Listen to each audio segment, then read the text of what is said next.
Good morning, this is the Breville Oracle that I'm selling, model BES980. This is the brushed stainless steel version. As you saw in the photos, the machine is in fairly good condition. For a used machine, it's got the standard wear and tear, so mainly on the front there's a few scratches, a small dent, a few small scratches on the back. Nothing too bad honestly, like on the left and right hand side it's pretty decent. Small nick here. But yeah. After this video, I'll give it another good clean on the outside. And yeah, it's just had a full refurbishment. So I believe it had a new pump, a new wand, and seals, fresh silicone seals on all the boiler ports. And that's why it comes with 3-month warranty, so just for your peace of mind. But yeah, let's make a coffee on it. So I'm going to be making my morning latte on it. It's going to be testing the grinder, the hot water tap, the grip head obviously, and the frother on automatic. I like to begin my session with a blank shot to warm up the machine. So when you turn on the machine, it usually takes about 5 minutes to reach temperature. Obviously it's now already hot, and it is up to temperature, everything's nice and warm.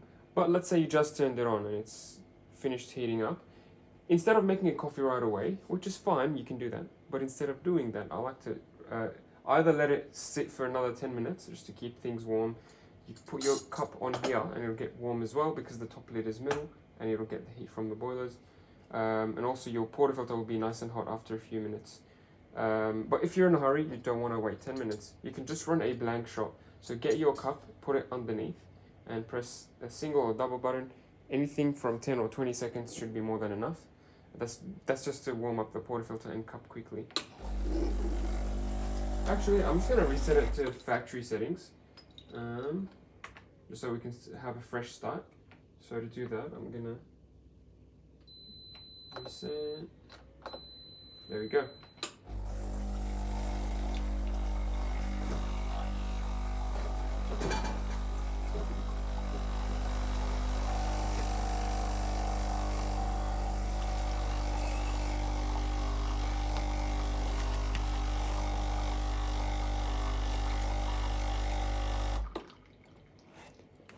That's about 20 seconds for the single shot button, and for the double button it's 30 seconds. Now this is a fully automatic machine, so that means we've got automated grinding, automated milk frothing as well. We'll put this aside. The assisted tamper on this one is, or actually it's the automatic tamper in it. It's super intelligent, so it'll actually know which basket you have, if it's the single or double. I can't remember if this machine came with the single basket. It doesn't, unfortunately, but I'm happy to include one if you really want the single shots. Personally, I only make double shots. I think they're easier to make and they taste better, of course. But anyway, the tamper in this machine will know what sort of basket you have, and it'll spread the coffee and press it simultaneously. And within 20 seconds or so, it should be ready to go. So I've got it on grind size number 20. So the grind size, I'm not sure if you know what it means, but it's just the size of the coffee granules once you grind them. So a very fine or a very small grind size means the particles are very small, like flour almost, very thin. And a thicker, larger grind size means the particles are larger. And what that means for your coffee is that a larger grind size will make your coffee flow more quickly and it will give you more coffee in the cup. A finer grind size or a smaller number here will give you less coffee in the cup. The perfect number will depend on your taste, and it will depend on the beans, and it will also depend on the age of the beans, on a lot of factors actually. So I haven't made a coffee on this machine for a while. Let's try it on grind size 20 and see. We'll make a coffee, and if the quantity is more than I wanted, I will grind finer to reduce the quantity and to slow this shot down. And on the other hand, if the grind size, or if the coffee coming out is very small, that means my grind size is very small and we need to grind larger to give us more coffee. It's an automatic machine, so you don't really have to measure every single thing, but I will measure the inputs and outputs for you just in case you're curious. But I'm also curious to know the number just because it helps me make a better coffee. Now I said before that when you have the right amount of coffee, what does the right amount of coffee mean? It's basically a 40-gram shot. So the dose of the coffee going into the handle, usually it's 20 grams. For espresso, you want to double the input to the output. So the input is 20, we want the output to be 40, approximately. I'm not exactly sure. This one may be a bit more, a bit less than 20 grams on the grind amount, but we'll see, we'll see. Turn it to the right and let it go.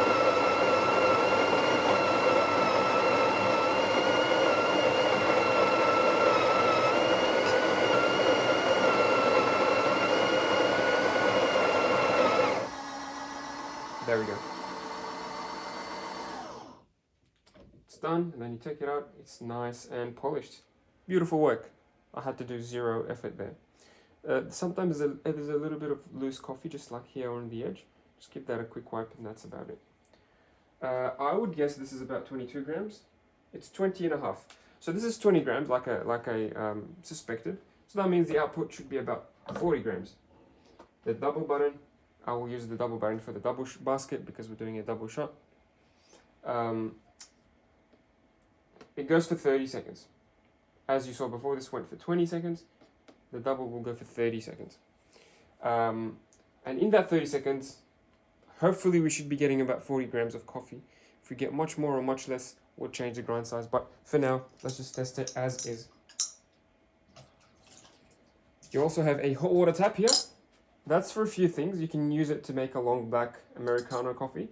You can also use it to warm up your cups. You can use it to brew tea bags.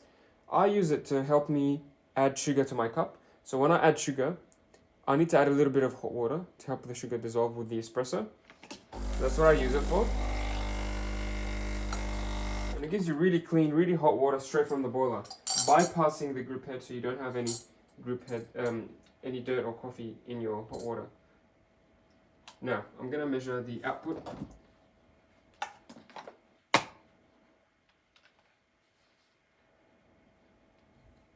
A little bit of sugar.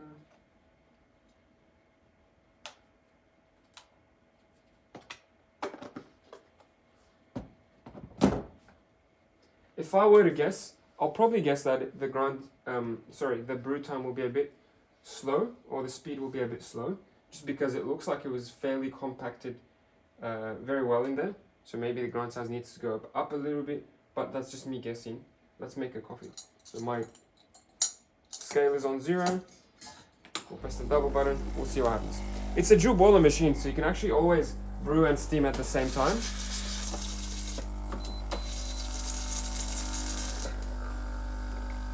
That's a nice looking coffee actually.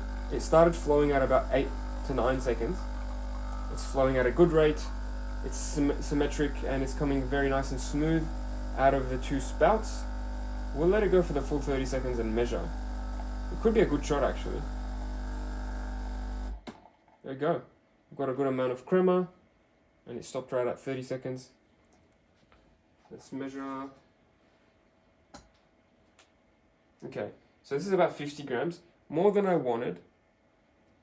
More than what I wanted. But that's alright actually. You will notice a few grams, yes, but it's not the end of the world.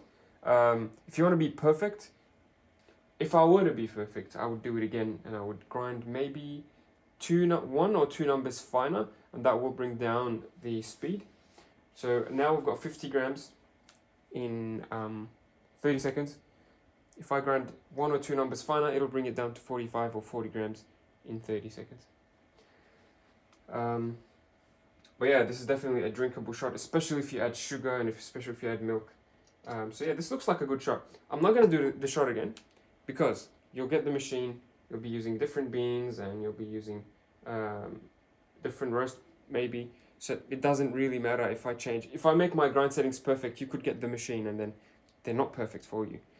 So it's futile to chase the numbers. But again, remember, this is an automatic machine. It should be nice and easy to use. Don't focus too much on the numbers. I think now if you get the machine and use it as is, you should be getting a decent shot. The only thing I would change, if you get your machine and you get your beans and you only get a few drops into the cup, that's obviously not ideal. It should be this much coffee. I can tell by eye this is about 40 or 50 grams, or with the scale it confirmed that it's 50 grams. But I can tell that this is roughly the right amount of coffee.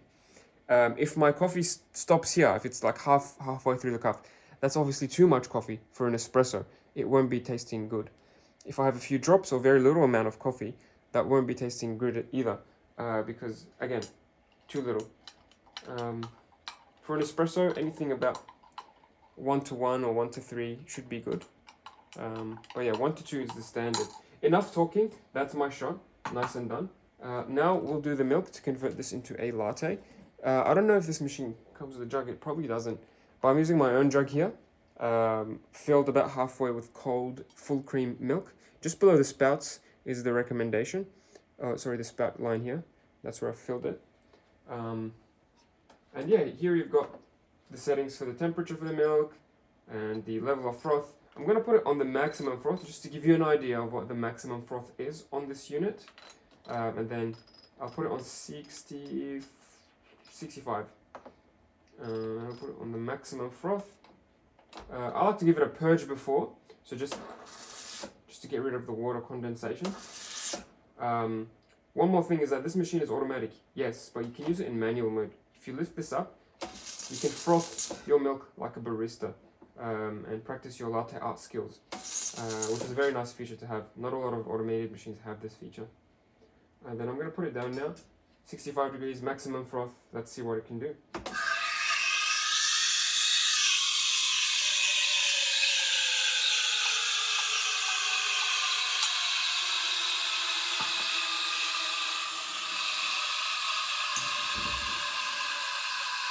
In the meantime, I'm going to go clean the machine.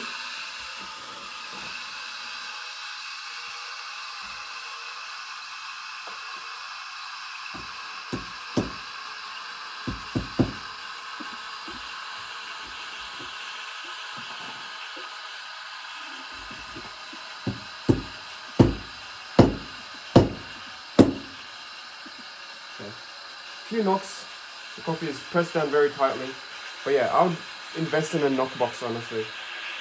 And then to clean, just press the single or double button.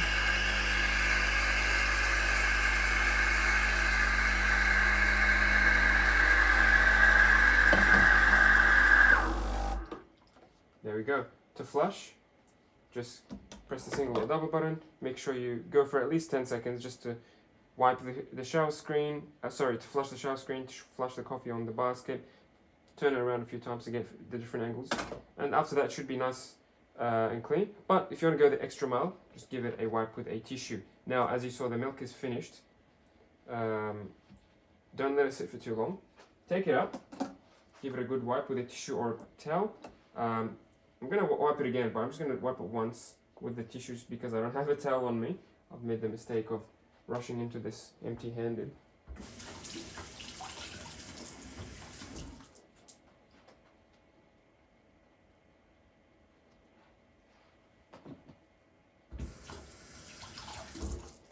Wipe it off straight away, I think, because it's really hot. It's metal, it'll get steam on it, it'll be super hot.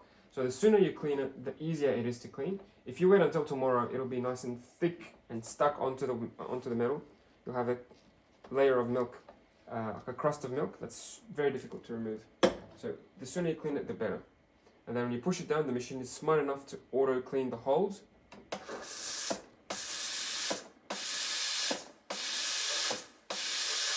So it pulses 5 times to give it a good clean. And I'll give it a good wipe at the end as well.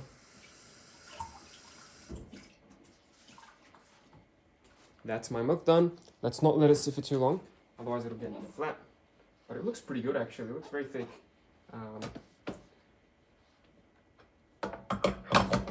You can store the portafilter here if you want it to be warm the next morning when you turn it on, which, by the way, the machine has an automated timer. You can turn it on tell the machine to turn on automatically at 8 o'clock or 7 o'clock every day, and it'll do that with the clock function. Otherwise, you can put the portafilter here to dry. That's my preference on most of my machines. Now, 65 degrees milk, still nice and hot. What I'm going to do is I'm going to swirl the jug.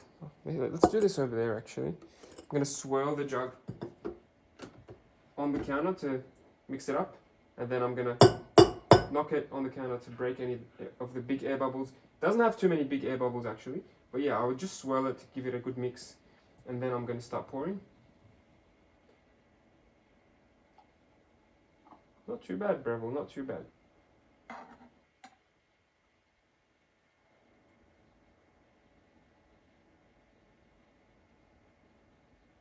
So it's quite thick, not suitable for latte art because it's a cappuccino. If you want latte art, go a bit lower down to the latte section, or maybe halfway between latte and cappuccino settings. But yeah, this is a lot of foam. If I were to measure it, it's probably a couple centimeters, which is appropriate for a cappuccino, I think. Looks really good. I'm definitely looking forward to having it this morning. But yeah, that's what your machine can do in automatic settings. You can only imagine what it can do in manual. In manual mode, you can probably do very silky smooth latte art sort of milk, and sort of pretend to be a barista. I certainly do sometimes, but I'm not a certified barista, that's why I can't really do latte art. Anyway, thanks for watching, hope you enjoy. If you have any questions or queries, please don't hesitate. Hope you enjoyed the machine, I think you will, and I will see you soon. Thanks again.